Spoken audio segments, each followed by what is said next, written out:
제목이 굉장히 난해한 책입니다. 문학가지성사 출판사의 쌀 재난국가, 한국인은 어떻게 불평등해졌는가 라는 책입니다. 사회학과 교수님이자 복지국가 노동시장 및 자산 불평등에 관해 연구하고 있는 서강대학교 사회학과 교수인 이철승 교수님께서 지은 책인데요. 사실 이 책을 도서관에서 왜 빌렸을까 싶었지만 읽다 보니 잘 빌렸구나 싶었습니다.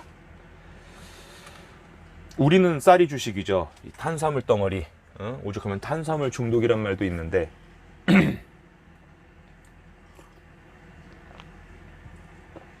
근데 바다 건너 서양 애들은 쌀을 안 먹죠. 얘네들은 밀가루로 만든 빵을 주로 먹습니다. 밀. 쌀과 밀은 영양학적으로 분명히 차이가 있습니다. 굳이 뭐 죽자고 까고 죽자고 뽕을 빨자면 쌀에 없는 것에, 그러니까 밀에 없는 것에 쌀은 있고 또 밀이 가지지 못한 것들이 쌀은 가졌죠. 그리고 밀 자체만으로는 어떤 밸런스적인 면에서는 부실한 면이 있다면 쌀은 충분히 영양학적으로도 밸런스가 좋습니다. 하지만 단순히 이 밀과 쌀을 비교하는 것을 넘어서서 작가는 왜 우리가 그동안 쌀에 이렇게 목을 매달았는지 역사학적으로 증명하는 것이 아니라 우리가 쌀을 먹음으로써, 그리고 이 동아시아, 여기서 동아시아는 동남아시아까지 포함되는 영역인데요. 동남아시아에서 쌀을 재배함에 따라서 코로나 시대에 어떻게 우리가 대처했고 그것들이 객관적인 지표로 나타나는지에 대해서 이야기를 합니다. 오늘 마무리를 지은 책인데요. 이런 부분이 되게 인상적이었어요. 우리는 코로나 시대에 마스크를 쓰라 그러면 다 잘 씁니다. 국가 방역을 위해서 뭐 안전한 사회적 거리두기 뭐 5인 이상 이러면 또 잘 지켜요.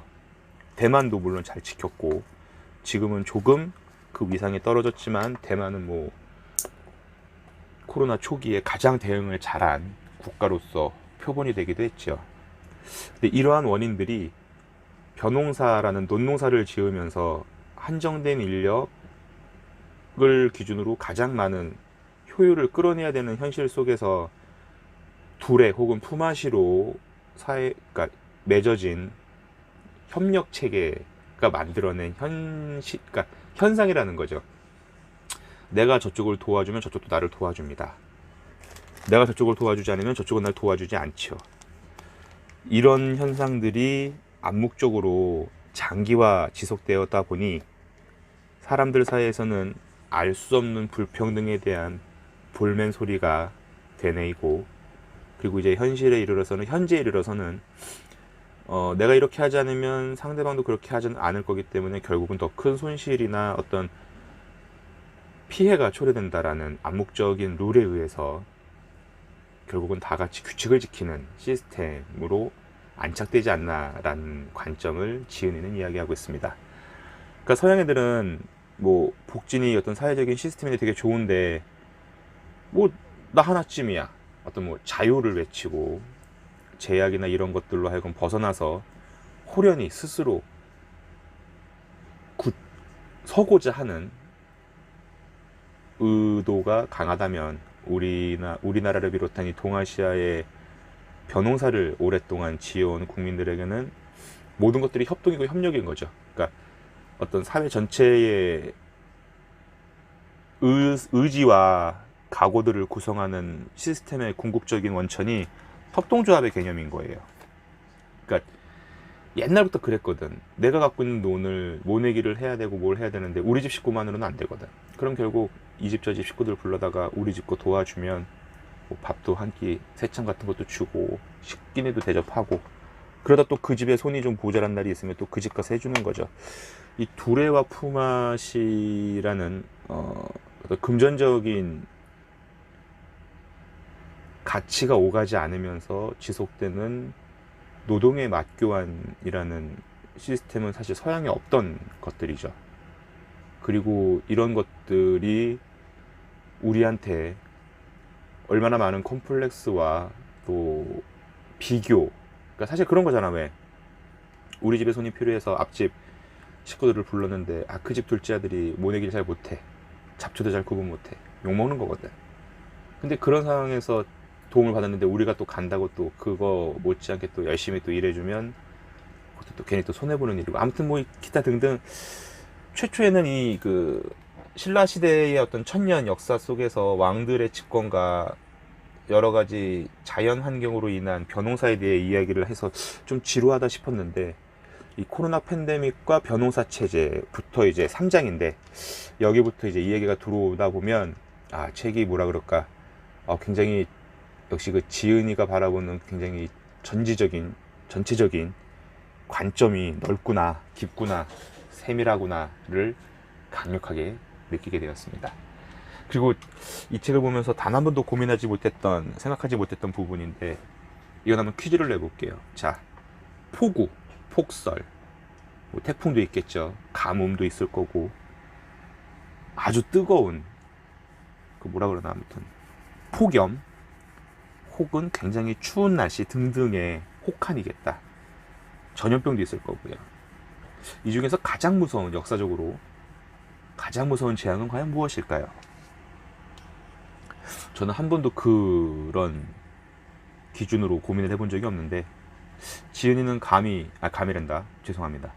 지은이는 가뭄이 가장 힘든 자연재해라고 얘기를 하더라고요. 그깟 비, 눈, 폭염, 혹한 잠시 지나가는 거죠. 근데 이 가뭄은 끝이 없어요. 그리고 가뭄으로 인해서 먹을 것이 부족해지면 전염병이 창궐합니다. 먹을 것이 부족해지면 이것은 바로 사람들의 병과 사망으로 직결됩니다. 물론 비가 많이 와도 사람들은 죽겠지만, 비는 잠시 와서 그 지역 혹은 그 시간대만 피해를 준다면, 가뭄은 정말 전방위적으로 피해를 주는 거죠. 그래서 이 역사적으로 가뭄과 그 시대에 집권한 왕의 재위기간 등을 비교한 투표들을 보면, 단순히 우리가 지금 밥을 먹고 사는 일이 그저 마트 가서 신용카드를 띠리 긁고 쌀을 사와서 압력밥솥이나 전기밥솥에 밥을 지어서 먹고 똥으로 싸고 마는 그런 일로 끝날 일이 아니구나 라는 굉장히 큰 어떤 사고를 전해주게 되더라고요. 어떻게 생각하십니까? 우리가 쌀을 먹는 거, 우리가 벼농사를 짓는 거, 사실 우리나라는 중국이나 일본에 비해서는 국토 면적도 굉장히 좁고, 또 국토 면적 대비 논농사를 지을 수 있는 땅도 굉장히 좁은데, 그럼에도 불구하고 우리는 사실 지난 5천년간 꾸준히 벼농사를 지어왔습니다. 그 이유가 궁금하실까요?